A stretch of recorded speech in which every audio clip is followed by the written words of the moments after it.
good to see all of you here again. We've met here now, this is our third time. I always like to start off the session by taking you back to the fall of 2009. How many of you were here then for Kindergarten Information Night? See? And at that time, we talked you through all of the options and how to approach, and we promised everything would be well, and we told you that the class of 2022 was in good hands, and at that point I remember gasps from the audience. And here we are only 4 years away practically from that happening. Isn't it amazing how time flies? Tonight we're here to help you in your last transition in public school from middle school to high school. How many of you are here because you have the first child in your family will be attending high school and you're getting ready for that? That's great. See, I knew that they were in good hands with you. So we're going to assist you with your final transition to high school. A lot of staff are here tonight in the auditorium and will be in classrooms and meeting rooms later on to help you tonight and in the months ahead. Joining me are two people for the program tonight. Tyrone Bird from our Department of Teaching and Learning, who will be on a little bit later, and then our superintendent, Dr. Pat Murphy, who was also his first high school information night or kindergarten information night back in 2009. So, Dr. Murphy, I'll hand it over to you. The theme that I'm going to share with you this evening, and then you'll hear Mr. Bird kind of pick up on it, is we all can reflect and reminisce and think about the experiences we may have had in high school and some of the graduation requirements, some of the ways that we're approaching the aspect of school that we may have become familiar with is evolving and changing. And you're going to hear from some experts this evening that are going to talk with you about that. But ultimately, we're thinking about your child's future, how we prepare your child for that future, and then how they make that transition from education into the workforce.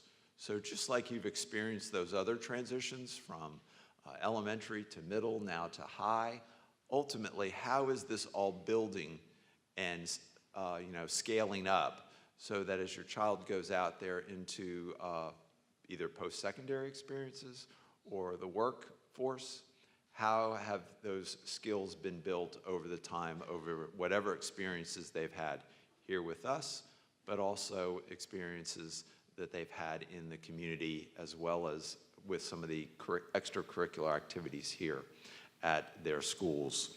So let me first familiarize you with some of the individuals that you'll be meeting. I'm breaking this into two categories this evening. We have some of our schools are identified as schools as sanctioned by the Virginia Department of Education, and I'll start with Dr. Chris Wilmore. He's back there from Wakefield.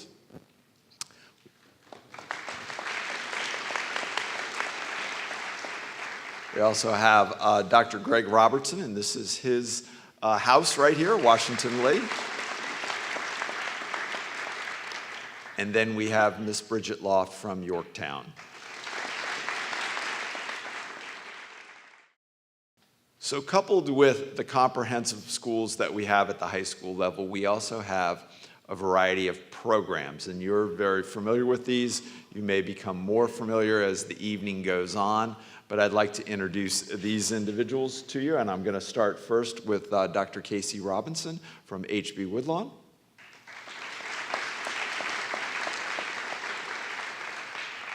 And then Dr. Barbara Thompson from Arlington Community High School.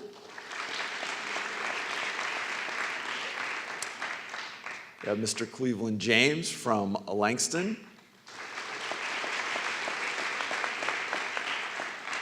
And then Miss Margaret Chung from the Career Center. So you might be saying, well, what's the difference between a school and a program? And we get that question often.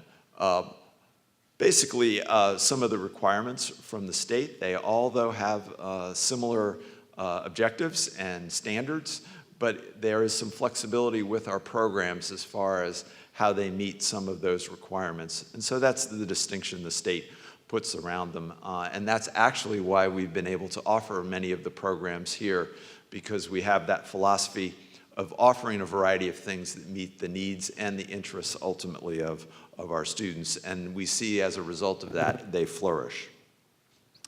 I do want to bring to your attention that this year we do have the start of a new strategic plan. And you can very quickly just look at the logo here and see at the center of that is the student. Surrounded by that are a variety of engagement from workforce, partnerships, and then operational excellence. But we tell all of our staff, and we remind ourselves on a constant basis, the reason we are here is for your children, and that they are our priority and that they are our focus. And they will continue to be, as evidenced in this plan. When I started this evening, I was talking a little bit about how the focus or the priorities have transitioned.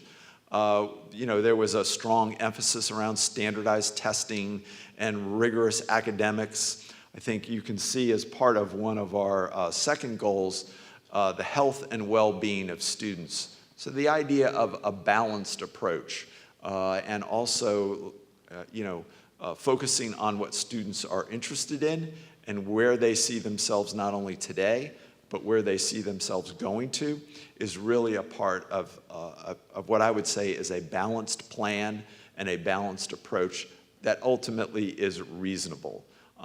So coupled with that, we're going to show you a video here that really speaks to this, and it relates to also the initiative from the state, which is the profile of the Virginia graduate. And we look at the various skills that students want to begin to establish foundationally that are part of how they work and how they will need to work in the future. And we want to build on those skills here today. So we're talking about collaboration. We're talking about critical thinking. We're talking about citizenship. And those aspects of how we work, and many of the things that all of us do in our work each and every day, we want to begin to thread those through the various activities in what students do and then how they work. And let's not forget one aspect about this. We all have very fond memories of our high school experiences, I hope. We want your children to have the same fond memories. We want them to have fun. School can be fun, it can be enjoyable, it's a place for them to meet peers, and the objectives that I have, these individuals have those same objectives and those same beliefs. We want to see your children excel, but we want to see them excel in a healthy and well-balanced environment, and I think we provide that for them for that here, and I think it's also reasonable. Finally, we see you as partners in the work that we're doing, and your ideas around those partnerships will only continue to grow. So I ask you to please get involved. Typically, we see elementary parents as the most involved parents, and as children get older, they're told to, back away from some of that involvement. I'm only encouraging it. This is when you need to be the most involved and the most connected. These folks over here are excellent resources, and I just remind you, the person that is the closest to your child and the issues that they may encounter every day are seated right over there.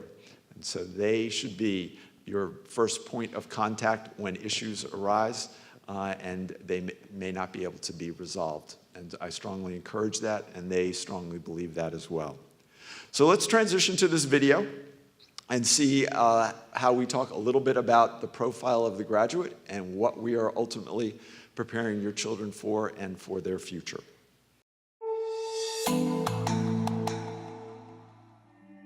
We're excited about the recent adoption of the profile of the Virginia graduate and how it dovetails very nicely with our strategic plan. I want to thank the Strategic Planning Committee, as well as staff in the community, for recognizing the importance of how students transition from K-12 to post-secondary to the workplace. It's an important part of them thinking about their future as well as their careers.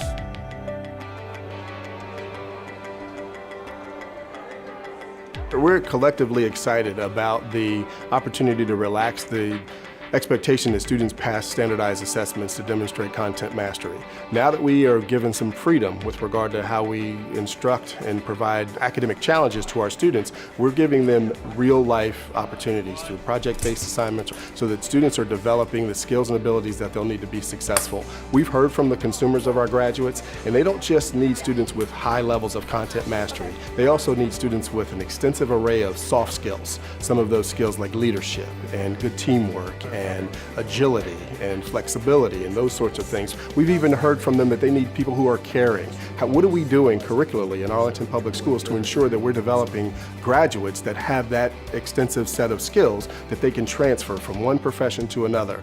Our students, we know, are going to probably visit multiple careers before they finish up their working years. We want to prepare them with a set of skills that they can transfer from one environment to another as they pursue a life in the global community. It's important that students know when they enter high school what are their graduation requirements so that they can take the appropriate classes. School councils start working with our students in the 8th grade to make sure that we develop a 4-year plan. And part of the 4-year plan is for students to know that there's even different pathways to success. It's not just the one way. So knowing what the requirements are for graduation and knowing that they have the opportunity to take additional courses that are related to their interest is a positive thing. We realize that not every student has the intent of going to college. They might pursue that later on in their life, but many of them aspire to a career right after high school. So that career pathway opens up so many different opportunities for students. And being in Northern Virginia, we have a wealth of opportunities for our students to engage professionals in the workplace, and we should be using those in our school on a regular basis. In order to be college and career ready, we are including the 5 C's to getting our students ready for the workforce, which includes the creative thinking, the critical thinking, the collaboration, communication, and citizenship. So that when our students graduate, they'll have the academic, but they also have the soft skills of how to work in the real world. So I feel like it's very important to be able to critically think, because then you can plan, you know exactly what you want your plan to be and how you want it to affect the future or yourself. There are going to be situations in which you are in a totally different environment that you're used to. You're going to have to step out of your comfort zone, and you're going to have to be able to think innovatively, not only for yourself, but also for the people around you. In life, you'll be surrounded by people you don't know, people who are from different cultures, societies, and they have different ways of life. We don't all think the same. So I feel like it's important to collaborate because it doesn't only show you about other people, but it helps you grow within yourself. There are people around the world who you have to communicate with. That's how we've gotten to where we are today. You know, globalization, furthering communication, trade, all of that. And those are all aspects of life that will not go away anytime soon. So I feel like it's important to be able to find a common ground, to be able to communicate with people of all types of backgrounds. The future depends on us. If you don't have a say or if you don't have a voice, then you won't be able to make any changes or even have a reason to complain because you're in a position where you can't speak up. In education, we often say that we assess the things that we value. But over the last couple of decades, as we've really shifted our focus more towards standardized testing, as teachers, we have begun valuing the things that we're assessing. And so a lot of times our teaching focuses on those facts and the things that are going to show up on the test. This shift in the accreditation standards and the profile of a Virginia graduate really are going to provide more opportunities for teachers to promote that kind of deeper learning in their classrooms that allows for us to focus on the 5 C's of critical thinking, collaboration, creative thinking, communication, and citizenship. I think the 5 C's inspires the teachers as well as the students, you know, to do more than just what is on the textbooks. Hi guys, Miss Miller here. I am at the ICL, or the Ice Cube Lab here at the South Pole. Let me show you what it's like here. Real life is more exciting than what is in a textbook, so I think that in general, the profile of a graduate provides us with the opportunity to be more real with our students and with ourselves.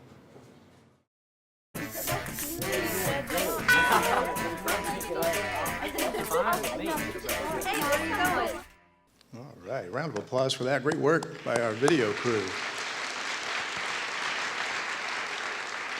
I'll bet you're all wondering how they got Denzel Washington to be in that presentation. It was actually me. And to prove it, I'm wearing the same suit tonight that I wore there. It is a different tie, though.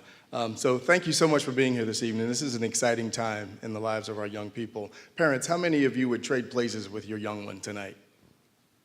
Not too many, huh?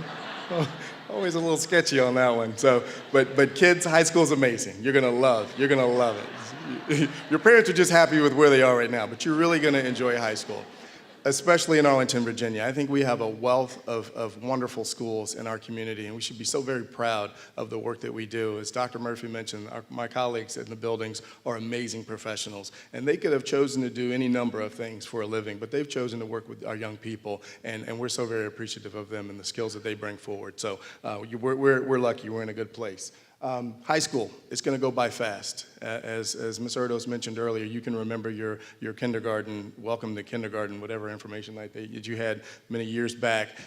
We'll be in Constitution Hall preparing for graduation before you know it. So please, students, live in the moment and enjoy the times that you have ahead of you. And it's fast-paced and it's exciting, but it's also an opportunity for you to increase the level of responsibility that you take yourself. Students, you have ownership of your learning from here on out, and we hope to partner with you on a regular basis and your family with regard to the courses that you're going to take throughout high school and as you prepare for a life that you choose. It's our responsibility to give you the opportunity to challenge yourself in a safe and nurturing environment, but also hold you accountable for your learning and for your behavior.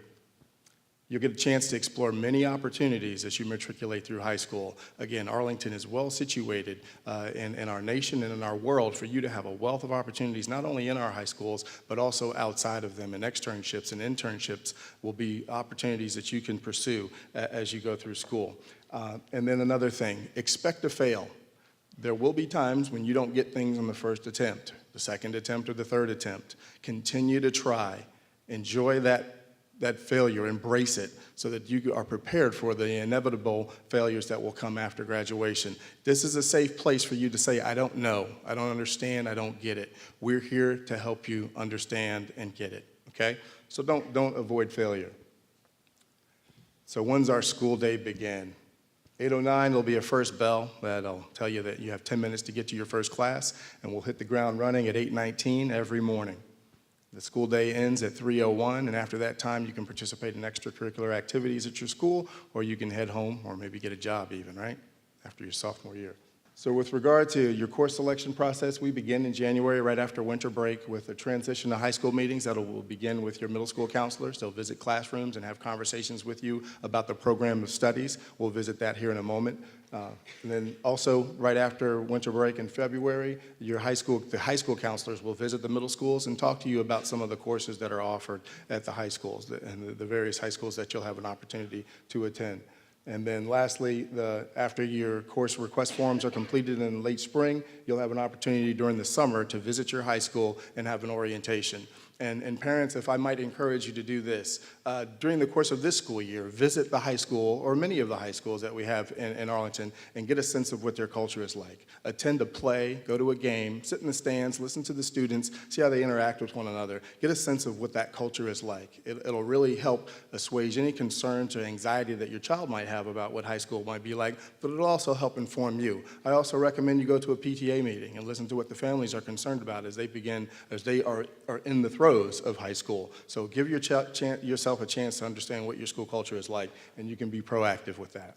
So our programs of study, it's very important that you become familiar with this document. It provides you with the information you need regarding all the courses that are available to students. It'll also walk you through the process of reaching graduation requirement expectations with regard to the number of courses that you need, talk to you a little bit about the difference between a standard credit and a verified credit, and the difference between those two is one, you have an SOL test, end of course test that gives you the verified credit. The standard credit comes from passing that course. You need a certain number, you need 5 verified credits to graduate. That's new for this cohort of freshmen. You will need 5 for a standard diploma, and you'll also need 5 for an advanced studies diploma. So that's a benefit, 1 less test for a standard diploma and 4 less tests for an advanced studies diploma. So that's helpful as we move away from standardized assessments to be the sole purveyor of demonstrated mastery of content. So the program of studies is going to be important. You'll get a chance to visit with that. It's online right now. You can take a look at it. We encourage all of our students to take the most rigorous course that they feel like they're prepared to compete in. But we also have an understanding, Dr. Murphy constantly reminds us, if we're going to increase our academic expectations, we also must increase the level of support we provide students. So again, our colleagues in the buildings are offering all sorts of mechanisms to ensure that students are encouraged to take the most difficult class that they feel prepared for, and then we help them be successful in those classes. So families, get into the program of studies, take a look at the courses, and inspire your child to reach for the most advanced level class that he or she thinks they can compete in. Aspire to Excellence is an academic planning initiative. I encourage you to visit it. The website's over there on the right, apsva.us/academic planning. It provides you with some of the information that you might not be familiar with if this is your first child to matriculate through high school. You'll see a glossary of terms. You know, a lot of educators, we like to talk in the alphabet soup of acronyms. Visit with this and it'll help you understand some of those terms. It'll also talk to you about the graduation requirements with regard to the 4 core of math, English, social studies, world language, and science, or the 5 core, that your students will need to take before they can graduate from high school. But again, you'll learn more about this if you visit this website, and your school's counselor will also help you with this important information. Dual enrollment. So we have many mechanisms for students to take advanced level courses. We have International Baccalaureate here at Washington Lee. We have advanced placement at every one of our schools. And then we also have dual enrollment. Dual enrollment is a partnership between ourselves and Northern Virginia Community College. The classes are taught in our buildings by our educators, but they are also serving as adjunct professors at NOVA. These professors and /teachers give our students an opportunity to earn concurrent credit at NOVA and credit with us. So they begin a college transcript while they're here at high school during their junior and senior years. So I encourage you to please look into this opportunity. There's a table outside. You can go get more information about it. It has the potential for lowering the amount of time it takes your student to get a diploma once they leave grade school and enter college. And it also can help them get a better understanding and appreciation for what the work looks like for a college level student. Unlike AP and IB, when you pass a dual enrollment class, you earn the credit. It's typically 6 credits for a school year. And in IB and AP, you must pass an exam to earn that credit. Arlington Tech. Arlington Tech is a new school that we have. How many years, Margaret, for you? Third year for Arlington Tech, and we're very excited about this. This is an innovative approach to teaching and learning. They're a project-based school, and the curriculum is very rigorous, and it's designed to help students be competitive. The second they graduate from high school, they can go into the workplace immediately, or they can go into a post-secondary institution and be prepared for the rigors of a highly difficult coursework that will be waiting for them once they get to college. So we're excited about the opportunities here. I encourage you to visit with Margaret and her team this evening to learn more about what's going on at Arlington Tech. And again, visit. Please reach out to them, and if you would like to visit the school and see what's going on, it's another opportunity for you to consider as you consider where your child will be best positioned for the success and for their success in the future. And then getting involved. I know many times I'll run into a student and I'll ask them, what are you doing outside of school? What's your extracurricular activity? And so often, especially with freshmen, I hear, I'm going to wait till next year. I want to just kind of get used to the rigors, the academic rigors and things of that nature. But if I may, please encourage you to be involved. Find at least one club, one team, one performance to participate in. I'm a proud graduate of Yorktown High School, 1986. Anybody else 1986 in here? Oh my goodness, crickets. 1986 was a great year for Yorktown High School, believe me. But I'm really encouraging you to get your kids into the school so it becomes their second home, so that when they go to WNL or they go to Wakefield or they go to HB, that they feel like it's a place that they belong and that they're contributing to on a regular basis. Colleges are looking for students who are going to be actively involved in their school once they graduate and get into college, so please help them prepare for that. So many of the soft skills that we look for and the professionals that we work with are developed in some of those extracurricular opportunities. So please get your kids involved. I asked at the beginning of the school year, we had an administrative conference, and I had some directors of counseling and some assistant principals and a few principals in a meeting, and I asked them that question at the bottom of the slide. What qualities do you look for when hiring a teacher or counselor? So I used a word cloud app, and so anytime someone said something, and if multiple people said it, the word became larger. So you'll see there that the collaborative and flexible and adaptive, I believe, are the biggest words that you see on the screen. But I'd also like to draw attention to the right side of the slide where you'll see empathy, nice, caring, and moral.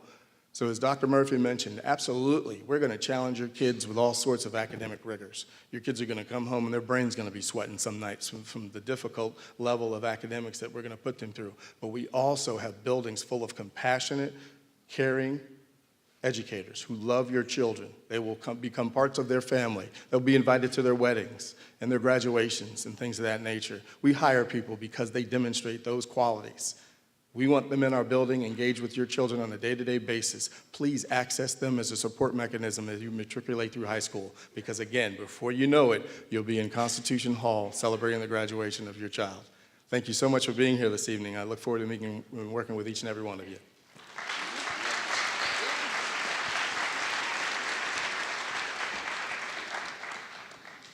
Thank you, Ty. I almost would go back to high school for that. No. Okay, let me take you quickly through, hopefully, the process that is involved in moving from middle to high school. As Dr. Murphy mentioned, we have 3 comprehensive high schools. We have 3 neighborhood zones in the community. So you will attend one of the 3 comprehensive high schools. If that's your choice, you don't have to do anything else until you do course correction and go on. We do have an opportunity at times for neighborhood transfers. Every student's guaranteed admission to their neighborhood zone, but at times, if space is available, we allow for transfers. The way it's working this year is you can apply for a transfer now or once we start. In January, we always update our projections for the out years. And so we will be updating our projections and announcing, I believe it's on January the 10th, 2019, what the projections are for the coming year. And based on that, we're going to allocate how many could transfer. I believe Yorktown will be able to take some transfers. I believe Wakefield will be able to take some, so we'll indicate that at that time. So you can apply for the transfer and then we'll update you in January on how many slots would be available for that. Just a reminder that transportation is not provided if you request a transfer to a neighborhood school. Option schools and programs, which Dr. Murphy talked about. We have 5 options. You have the Arlington Tech at the Career Center program, which I'm sure many of you will want to explore later this evening. That is a full-day program at the Career Center. The HB Woodlawn program will have a limited number of 9th grade slots, and we will let you know that number when we do it's usually around 10 to 12 slots for that program. Wakefield High School has the Wakefield AP Network, and they are one of the few AP network schools in the country. Wakefield also, how many of you have a student currently in Gunston in immersion? Okay, if your student is planning on staying in immersion, you don't have to apply for anything. When they get to the course selection in January and February that Mr. Bird talked about, you just have to tell them to make sure that they say that they want to stay in immersion, and then they will automatically be moved to Wakefield as part of that. And then the 5th one is IB at Washington Lee. When we do that update in January, on January 10th, and we will send an APS school talk to all 8th grade families, plus it will be posted on the website. We will indicate in there how many slots will be for IB as well. We look at the number of students who came in as 9th graders this year, plus how many students will be exiting after graduation, as well as the full enrollment capacity issues, and based on that, we'll make that decision and announce it in January. So, this year we've tried to make it easier and cut down on all the paperwork so that you don't have to do multiple pieces of paper. And there's a new options and transfers application portal that you can use. Families have to create an account online to the portal, but you only have to have one account. So if you have a middle schooler next year that's going to want to use it, or an elementary, a pre-K or going into kindergarten, this portal app registration will work for your family, period. To have an account, you have to have either an email address or a cell phone that can take, a phone number that can take or accept text messages. You can do it easily on your phone, on your telephone you can register. You can do it on an iPad, on your computer, whatever. And if you need help, all of the schools can assist you as well. The application can be accessed on those. You can select to receive a lottery notification when we get to the lotteries by a text message or by an email, so that you don't have to wait for the letter to come in the mail and possibly get lost. And you can check if you're on a wait list eventually, what your wait list status is.